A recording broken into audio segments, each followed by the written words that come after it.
係啦，咁今日講咩呢？大家其實喺前面已經睇到啦，睇畫面。咁今日係講 Fourier profile 啊。咁今日用呢個呢係會係一個可見範圍嘅成交分佈。OK， 可見範圍呢個好 exactly 留意住呢個係可見範圍啊。咁所以呢，我哋呢，如果喐個圖喐大呢，佢會 keep 住唔同嘅。所以呢，大家用嘅時候呢，要記住。停留喺某個位去睇晒先 ，OK？ 呢個陣間大家就會明白啦 ，OK？ 好，咁喺呢個 VRVP 咧，我哋教咗大家點撳出嚟先啦。嗱，喺個 indicator 嗰度 ，OK？ 就咁打 VRVP，OK？ 呢個就可以噶啦，呢個就可以噶啦。咁撳落去啦 ，OK？ 咁佢一開頭咧。佢嗰個 setting 嗰度咧 ，sorry 啊，係會係24嘅呢個 size， 我自己中意用100，我自己中意用100嘅，係啦。咁如果大家中意用翻24都冇問題，咁都唔會影響嘅，都唔會影響嘅。我自己睇慣100啫 ，OK， 好，咁咧我哋用呢個 VRVP 咧，咁我哋咧。就淨係用 POC 嘅啫，就係用 POC 中間呢個位置。OK， 啱啱教翻大家先，我唔記得咗啊。好嗱，呢度咧撳翻個 POC 嗰條線出嚟，係啦，撳翻 POC 嗰條線出嚟。大家咧會好常聽到VAH 啊、VAL 啊。今日咧我哋唔講住嘅，我哋就係用。POC 啫，下次咧教另外一個Fourier profile 嘅用法咧，我哋先會用到 VAH 同埋 VAL， 所以今日我哋唔用嘅，我哋今日唔用。咁 POC 咧，個全寫就係 point of control 啦，咁就係基本上就係嗰個位置嘅成交最多嘅位置咯，係啦，成個圖。嗰個位置係最多成交買賣嘅位置，咁意味住嗰度係買家嘅會買同埋賣嘅地方，所以佢會係一個支撐或者一個阻力嘅位置嚟嘅。所以咧，我哋可以用呢個Fourier profile 咧，去幫我哋強化我哋用 OB 嗰個嘅信心，同埋我哋可以大約估到價格去到邊個位置會有支持同埋阻力嘅，咁可以強化一個你自己嘅睇法啦。我自己都好中意用嘅，係啦，咁就落嚟我哋就一樣睇兩個案例啦，一個睇多嘅，一個睇空嘅。好，嚟到案例一咧，我哋用Fourier profile 咧去幫我哋揾一個有效嘅支持位置 ，OK， 因為咧有陣時有好多 OB 同埋 FVG 出現㗎。其實如果你做得耐，如果同埋你真係有喺度做 trade 嘅話，你會發現有時其實好多 OB 同 FVG 喺度，究竟邊個會比較有用呢？ OK， 咁嗱，我哋可以用呢個成交分佈圖咧去幫我哋篩選一啲我哋比較值得留意嘅一啲 OB 同埋 FVG 嘅，唔係嘅話我哋就會亂過，好似呢啲位置啊，可能你就會想接咯，但係你見到呢啲位置咧係冇乜成交嘅，所以咧如果一穿咧就通常就一支咁樣穿晒落嚟噶啦 ，OK 係啦，咁我哋開完嗰個 indicator 咧，你會見到哇，呢度好多山啊，係咪？咁好似好亂咁，其實咧就唔使太過驚嘅。咁其實我哋主要咧係留意翻紅線個位置啦。咁紅線呢個位置咧就係 POC 咯，因為佢個山峰最強啊，即係代表咧呢個位置咧最多人做成交同埋買賣嘅。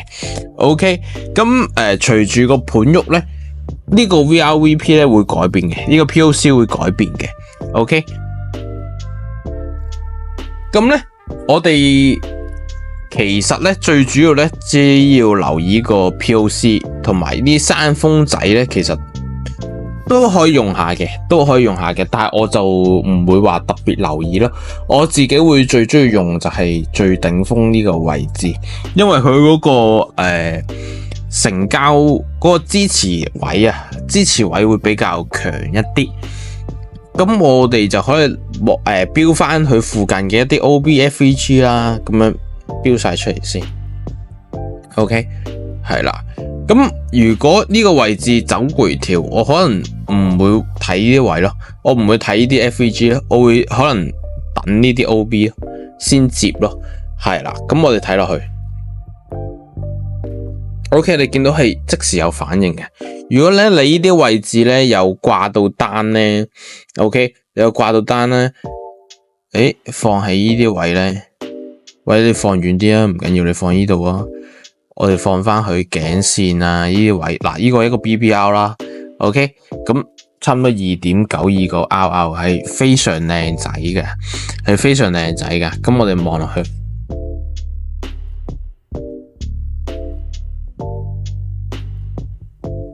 ，OK， 呢度就止盈咗啦，咁你見到咧，隨住時間漂移咧 ，POC 咧都去咗呢度嘅。OK， 個 POC 都上咗嚟嘅，因為你見到呢度有一個好強嘅橫盤咧，橫咗一段時間嘅。咁呢度咧就會變咗而家嘅最新個成交密集區咯。咁呢度會有一定之後，如果再翻嚟呢度就會有一定嘅支撐力咯。你可以見到，如果我之前喺呢啲 FVG 咧一接，即係去呢度接咧，你基本上就即刻俾人打爆晒嘅。所以呢個Foreign Profile 咧都好有用嘅，大家嘗試加入你自己嘅交易策略入邊。OK， 咁我哋去睇案例2，咁案例2我哋睇做空嘅。OK，Testing 1 2 3 Testing 1 2 3。好，嚟到案例2我哋做空嘛，咁呢個位置咧冇用時一定做空噶啦。我哋由 high lows 變咗lower high lower low lower high lower lows 嘅，佢最跌穿咧呢個 POC 位置啊，咁所以咧呢個圖呢個位咧一定係做空噶啦。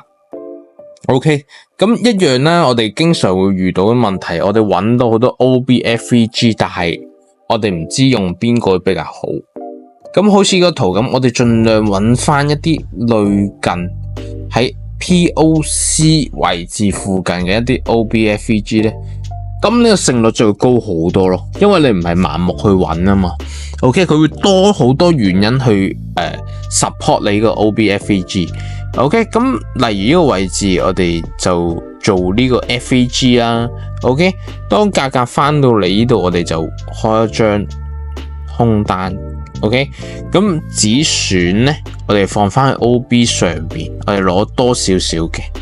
OK， 咁止盈啦，我哋放喺下邊 liquidity 嘅位置啦。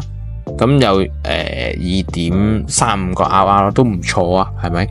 好，咁我哋繼續望落去啦。OK， 就直接止盈啦。呢度直接止盈啦，我哋可以見到。咁所以咧呢個VRVP 咧，其實係好好用嘅，喺幫你篩選OB 啊，揾一啲阻力啊、支持咧，係非常之咁有用嘅。所以咧今日開始睇完呢啲片，開始咧試下將呢個 VRVP 咧放入喺呢個交易記錄嗰度，交易計劃入邊咧。咁咧，你嘅勝率應該會提升唔少嘅，因為你唔係再喺度盲目喺度估邊個 OB 有用，邊個 OB 冇用嘅。咁你會揾到一啲比較高質量嘅 OB，OK， 咁你勝率就會提高啦。好，嗱，今日咧咁就去到呢度先。如果咧大家想學更多 SMC、ICT 嘅嘢咧，歡迎喺下邊 DM 我，OK。